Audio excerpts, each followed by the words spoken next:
Whenever you ever felt cheated, whenever you have ever felt where somebody has done something wrong to you, and then you've gone back and you've been happy to purchase their services? Have you ever done that? Has this happened to you? This is not a common thing, right? If we've been hurt, if we've been cheated in some ways, or we even feel cheated in some ways, are we going to go back and buy somebody's services or product?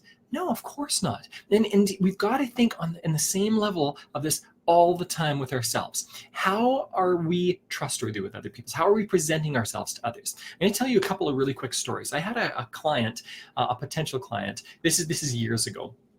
And she came to me. She was really excited about starting with coaching. She really needed help with her business. And so she ended up saying that she would purchase my services. And I made a rookie mistake. This is at the beginning of my career. She said she wanted to purchase my services. Now, at the time, I wasn't creating my own content. At the time, I was paying for somebody else's content. And it cost me about $1,500 every time I was coaching somebody simply to purchase all this other content. Well, this person came to me and on trusting her, I sent her and got her hooked up with all this stuff, all the stuff that I bought for her, and she never paid me. Now I followed up with her a few times. I tried to help her in a few ways. I did all these things to legitimately try to help her, and I believed that she had the best of intentions at heart, but she never paid me. Now let's fast forward a few years. A few years later, she came back and said, "Mark, would you be willing to help me with something? I really need help with stuff. I'm in a stuck place." And of course, I remember this person immediately, because why? We remember the people who either we had the best experiences with or the worst experiences with. When I was just starting off in business, when I needed the cash the most, this person had cheated me out of $1,500, and that was a big deal for me at the time. So later on, when she came to me for help, how excited was I to help her? Now, listen, the way I handled it was I tried to help her out in some ways, but she wanted more from me. And I said, "Listen, you want a lot of my time and energy. This has already cost me $1,500. And we talked about this before. I'm not willing to enter into this relationship or do a lot for you if you don't remedy the things from the past. Now, again, I'm happy to coach you. I'm happy to help you. I'm happy to answer your questions. But know that I'm not going to give a crazy amount of time to you when this has happened in the past." And I didn't hear from her again. She just went silent, which is normal from people who tend not to build trust with others. We feel shame and we disappear. Another story, I've got a group of clients. These are kind of elite clients, and they hang out in a small group. I'm not going to give the name because it's kind of it's not secretive, but it's something that I don't really promote all that much. And in this group of people, it's kind of an elite mastermind group where we really network, we help each other out, we do business deals together and real estate deals together and do all this other stuff. And there's one person who is a fantastic human being. Fantastic. I really like this individual. And he's somebody who's kind. He's somebody who's generous with his time and energy. Having said that, he has trust issues. And he has a really hard time trusting other people. So because of that, he doesn't really open up all that much. When he does open up, he's very selective in what he shares with people. And everyone around him feels the barriers there. Everyone around him goes, "Oh, this person isn't trusting us." And that has an effect on the group. Over time, the group has gone, "Well, we can't do business with this person on the same level. We can't engage with this person on the same level because he doesn't trust us. We need to be careful about trusting him." And so we've been working together with this in the group, but it's something to overcome. I'm going to talk about an idea today, and that's the speed of trust. There's a book somewhere behind me, right over there. Speed of Trust. It's a book written by Stephen Covey's son, also named Stephen Covey. And the focus of the book is very simple. Don't buy it. I can tell you the entire book in about 10 seconds. The entire book is summarized by saying that as trust goes up in a relationship, the time it takes to do business goes down or get something done, it goes down. And the cost of doing business or a relationship goes down. As you trust people more, as people trust you more, the time and energy and money and resources needed to do business go way down. He actually tells a story about Warren Buffett and how Warren Buffett did this multi-billion-dollar deal on a handshake. He did over the phone. He did a multi-billion-dollar deal. without doing all the paperwork, without doing all this other stuff. Why? Because he trusted the other party and the other party trusted him. When there is trust, can you think about how much money was saved in that business transaction? I mean, I don't know, hundreds of thousands, maybe $1 million, millions of dollars in lawyer fees and vetting service and all this other stuff. When we trust somebody, we get things done so much faster. And think about this for yourself. Think about how many times you've worked with somebody, whether it's a business relationship or just a relationship in general, where you've connected with somebody and it tends to just go really quickly. I actually have a business partner, and we do so many deals on handshakes. We've passed hundreds of thousands of dollars back and forth on handshakes. Why? Because we trust each other. Now, some people go, Mark, you're an idiot for doing that. And listen, I do have contracts in place for a lot of different things. But for me, a contract, there's a different level to understanding contracts, okay? What can you do about a contract? If you have a contract and somebody owes you $5, $10, $15, $20, $50, $100,000, what can you do about it? You can sue them, right? Now, legitimately, you can sue them. And legitimately, maybe you'll recover some money. But in the suing process, it costs you a ton of money. So you're not going to get all of it back for yourself. A lot of it's going to go to a lawyer or legal fees in general. And then the second problem with it is that it destroys the relationship. You will never have a relationship with that person again. I have gotten through a ton of struggles with contract type negotiations or problems by simply communicating with people. And if you develop the soft skills of communication, if you understand how to connect with somebody and negotiate with somebody and bring value to somebody, then you know what? I'm not saying don't have contracts, but those contracts now take a completely different, they have a different meaning. They have a different purpose. The purpose for most of my contracts right now, some of them are completely legal, but most of my contracts that I have with people right now are contracts where they're simply laying down the foundation, the ground rules for doing business, the ideas of business, what we've agreed to. It's a document that stores all this information in it. And with that document, the purpose of it is that we've talked about it, first of all, but secondly, we've written it down and signed it. So we've both made a commitment to this. And later on, if I have a problem with somebody, or if something becomes a problem, I can relate to this document and say, hey, do you remember this? And we can go, oh yeah, we both committed to this. I have commitments, you have commitments, and we move on. That's how I typically use contracts. So now contracts have a completely different meaning. Now, instead of being this prison where you have committed to this and you will be held to the letter of the law, now it's something that just is simply there to help us do relationship. It's there to help us do relationship. Now, if you think like this, if you learn to think like this, this is what's going to happen. Every once in a while, you're going to be burned. And you know what? Every once in a while, I do get burned. But the vast majority of the time, I make far more money and develop far better relationships in business and in life because I'm not a letter of the law kind of person. I'm not somebody who's going to say, you said this and you said you were going to do this. I'm going to sue you. That's never come out of my mouth. Never come out of my mouth.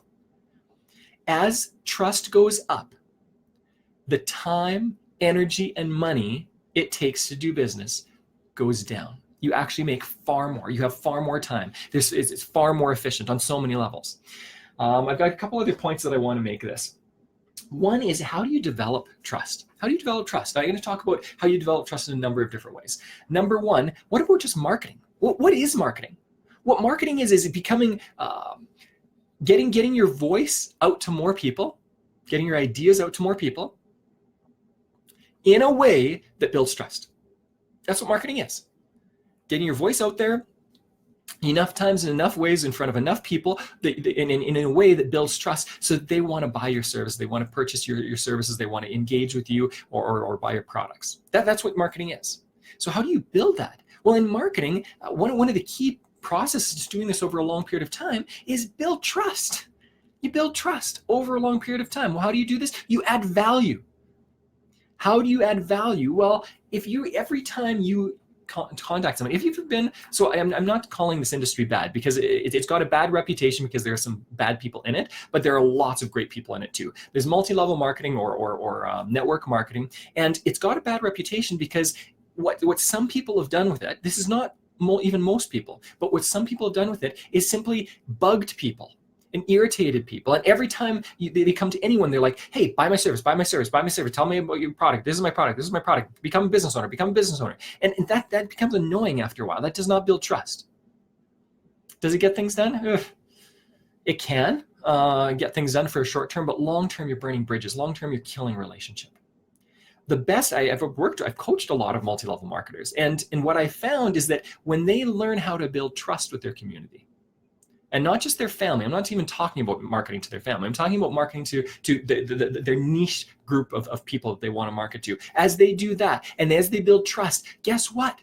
People come on their own. How many times have you struggled with sales where you just worked really, really hard for a sale, and it sometimes comes through and sometimes doesn't? Wouldn't it be nicer? Wouldn't it be far better? Wouldn't it be far more fulfilling and convenient and efficient if you've built so much trust through marketing that when somebody comes for a sales call, they go, so where do I sign up? And you go, well, do you want to learn about the product or service? No. I love it. I love what you're doing. How do I sign up? Would you like those kind of sales? I love those kind of sales. If you want more of those, again, you need to build trust. So that's on the marketing side. Now let's talk about relationships a little bit. And this can apply to employees, employers. It can apply to business partners. It applies to your partner, in like an intimate partner, kids, parents, family, friends. It applies to any relationship you can have. Colleagues, any relationship you can think of. If you build trust, things get done faster. Why? Because there's less opposition. There's less barrier. There's less pushback. If you're a manager and you want to get things more things done with people. Now, again, what I'm qualifying as a manager is somebody who's part of a larger corporation, or somebody who's a small business owner with 3 employees. You're a manager if you've got 1 or 2 or 3 employees. If you're a parent, you're a manager of in some way, shape, or form. Okay. And if you're a manager, what's the best way to have people jump onto your ideas? Build trust with them. Have the kind of relationship with them where when you say, hey, I believe this is in the best interest of all of us, that they go, okay, you know what? I don't quite understand it, but I trust you. And I'll ask questions about it, but I trust you. So I'm going to jump on board. And if you look at organizations, I've seen this a lot. If you look at organizations that really struggle with trust, they've got ideas that never come through. Why? Because even though it's a fantastic idea, people don't trust management. People don't trust those above them. And so they won't do something. So again, how are your relationships with your partner, your spouse, your intimate partner, your employees, the people around you? How are you building trust with them? The key to building trust in these relationships is safety. How safe does somebody feel? And actually, this is true with marketing too. If you're always pushing somebody, they don't feel safe and they're not going to come to you. They're going to push back. If somebody feels safe, they move towards you. I don't know how many times, and I'm going to share a personal example here. I don't know how many times I've had a conversation with my wife where we're struggling with something, and maybe we're angry with each other or frustrated or something, and one of us says to the other, hey, listen, it sounds like this is hard, and they try to understand the other person for a few moments. This is what happens. They're 2 people, and they're frustrated, and their barriers up, and one person opens up and says, you know what, I'm not sure I'm getting this. Help me. I'm sorry if I'm miscommunicating. Help me understand where you're coming from. Do you know what happens usually in that circumstance? The other person opens up as well. And when 2 people are open, they're communicating and they connect in really, really unique ways in any kind of relationship. How do you build safety? You build trust and safety by connecting, by listening, by being open to what somebody else's ideas are. And here's the way it works. How many times have you communicated with somebody and felt really heard? How often do you feel heard in your relationships? The fact of the matter, in people that I've worked with, as well as in my own life, and in pretty much everyone I've ever known, is that most of us feel misunderstood. Most of us feel unheard. When's the last time? Has it been years, decades even, from the last time that somebody really listened to you and really took the time to understand where you were coming from? When somebody does that for you, whether it's in business or whether it's in some other kind of relationship, you feel heard and you instantly trust that person more. So here's a key, and this is what I want you, this is basically the purpose of this conversation in many ways. It comes down to the action step. And the action step is, ask yourself, how am I going to build trust? How am I going to build safety? It all comes down to communication. How am I going to become a better listener? How do I ask better questions that go deeper? And how do I connect with somebody on a deeper level? The deeper you connect, the more you hear somebody else's perspective, the more things open up. And I'll share maybe a couple of other examples here. I don't know how many times I've worked a lot of jobs before I became a business owner. And in those jobs, often I dealt with in customer support. People found that I was really good with customer support. And one of the reasons I was really good at customer support is because I listened to the customer. When they came and complained about something or said, I don't like this, I would listen to them and say, okay, so like, this is the problem. And they'd go, yes, finally, somebody understands. And as soon as I built that rapport with somebody, then we fixed the problem. Now, sometimes I was able to fix the problem more, and sometimes less. But at the end, those people always went away happy if they felt understood, because we desperately want to feel understood. You desperately want to feel understood. So of course, other people are going to want this. Anything else that I really quickly want to say? Oh yeah, quickly. Ask yourself if you want to build trust with others. So one side of this is communication, listening, helping people feel understood. Another part of this is, how trustworthy are you? Do you take responsibility for your actions? If you drop the ball, do you take responsibility for it? The quickest way to throw somebody off their guard, when they want to throw rocks at you because they've caught you doing something wrong and they really want to get at you, the quickest way to disarm them is to admit wrongdoing. Now, I'm not going to say admit wrongdoing in any relationship, no matter what's going on. Only admit wrongdoing legitimately if you've done something wrong, okay? There's a really terrible pattern with a lot of people in North America where we will take ownership of something that isn't ours, okay? I'm sorry that you're feeling that way. Well, legitimately, that's not my fault often that somebody else is feeling a certain thing. It's often their stuff, okay? So don't apologize for something that is not your fault. But when you've done something wrong, if it's been on you and you dropped the ball, admit it.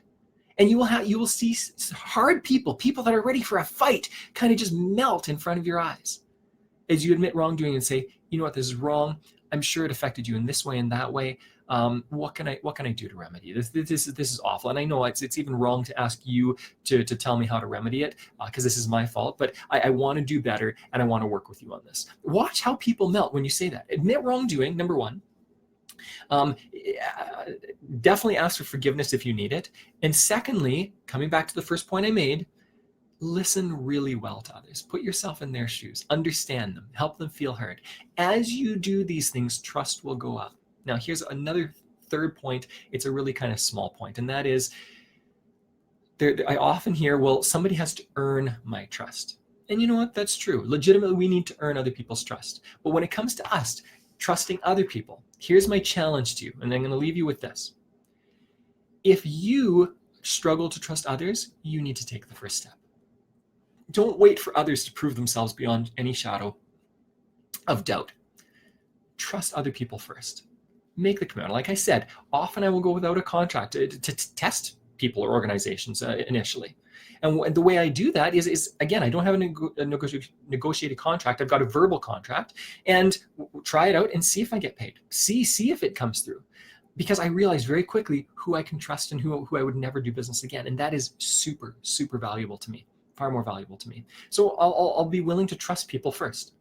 And I found that when I trust people, they're usually going to come through for me before they even come through for other people that they've worked with for a longer period of time. Why? Because I trust them, they trust me, it destroys barriers, and then we create rapport. And that's the key to doing business. That's the key to relationship on any level. Build trust. Remember, and this is just a quick summary, as trust goes up, the speed, the cost, the energy, the cost financially or energy-wise, the efficiency goes up, the costs go down of doing business, of doing relationship with people. And that is going to be so helpful for you moving forward. Enjoy your week.